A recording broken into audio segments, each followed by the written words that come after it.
ശത്രുക്കളുടെ കണ്ണുവെട്ടിച്ച നിഴൽ പോലെ പറന്ന് ലക്ഷ്യം കാണുന്ന കരുത്തൻ. ആധുനിക യുദ്ധതന്ത്രങ്ങളുടെ നട്ടെല്ലെന്ന് അമേരിക്ക വിശേഷിപ്പിക്കുന്ന AH-64E അപ്പാച്ചെ.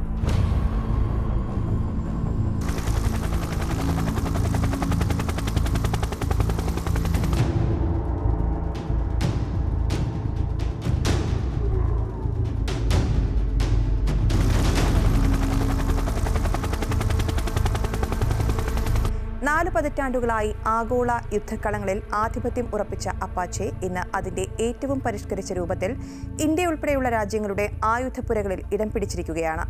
എന്നാൽ റഷ്യയുടെയും ഇറാന്റെയും അത്യാധുനിക പ്രതിരോധ സംവിധാനങ്ങൾക്ക് മുൻപിൽ അപ്പാച്ചെ എന്ന സാങ്കേതിക ഭീമന് പിടിച്ചു നിൽക്കാനാകുമോ എന്നതാണ് പ്രധാന ചോദ്യം.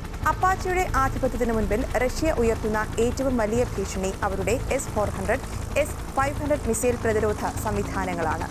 ഏത് അത്യാധുനിക വിമാനത്തെയും ദൂരത്തുനിന്ന് തന്നെ കണ്ടെത്തി തകർക്കാൻ ശേഷിയുള്ള ഈ റഷ്യൻ വിദ്യയ്ക്ക് മുന്നിൽ അപ്പാച്ചെ നിസ്സഹായനാകുമെന്നാണ് പലരും വാദിക്കുന്നത്. എന്നാൽ ഇവിടെയാണ് അപ്പാച്ചെയുടെ ഡിജിറ്റൽ കണ്ണ് അഥവാ ലോങ് ബോ റഡാർ പ്രസക്തമാകുന്നത്. റഷ്യൻ റഡാറുകൾക്ക് പിടികൊടുക്കാതെ കുന്നുകൾക്കും മരങ്ങൾക്കും പിന്നിൽ ഒളിച്ചുനിന്ന് ആക്രമണം നടത്താൻ ഇതിന് പ്രത്യേക കഴിവുണ്ട്. എന്നാൽ യുക്രൈൻ യുദ്ധഭൂമിയിൽ ഇതിന് വിപരീത കാഴ്ചയാണ് കാണാനായത്. തോളിലിട്ട് വെടിയുതിർക്കാവുന്ന മിസൈലുകൾക്ക് പോലും അതിവേഗ ഹെലികോപ്റ്ററുകളെ വീഴ്ത്താനായി. അത് അമേരിക്കയുടെ ആത്മവിശ്വാസത്തിന് ഏറ്റ വലിയൊരു തിരിച്ചടിയായിരുന്നു. AH-64E അപ്പാച്ചെ ലോകത്തെ ഏറ്റവും നൂതനമായ യുദ്ധോപകരണം എന്നതിൽ തർക്കമില്ല. പക്ഷേ റഷ്യയുടെയും ഇറാന്റെയും പ്രതിരോധ തന്ത്രങ്ങൾക്ക് മുൻപിൽ ഇത് വെറുമൊരു യന്ത്രം മാത്രമാണ്. ആയുധത്തിന്റെ കരുത്തിനപ്പുറം അത് പ്രയോഗിക്കുന്നവന്റെ ബുദ്ധിയും സാഹചര്യവുമാണ് വിജയത്തെ തീരുമാനിക്കുന്നത്.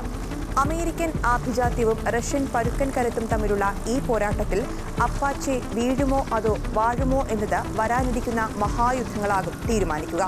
മിനിറ്റിൽ 650 റൗണ്ടുകൾ പായിക്കുന്ന ഈ ഭീകരരൂപത്തിന് ആധുനിക ലോകത്ത് പ്രസക്തി നഷ്ടപ്പെട്ടിട്ടില്ലെങ്കിലും ശത്രുക്കളുടെ ചതുരംഗക്കളത്തിൽ ഇതിന് ഓരോ നീക്കവും കരുതലോടെ നടത്തേണ്ടി വരുമെന്നതാണ് യാഥാർത്ഥ്യം.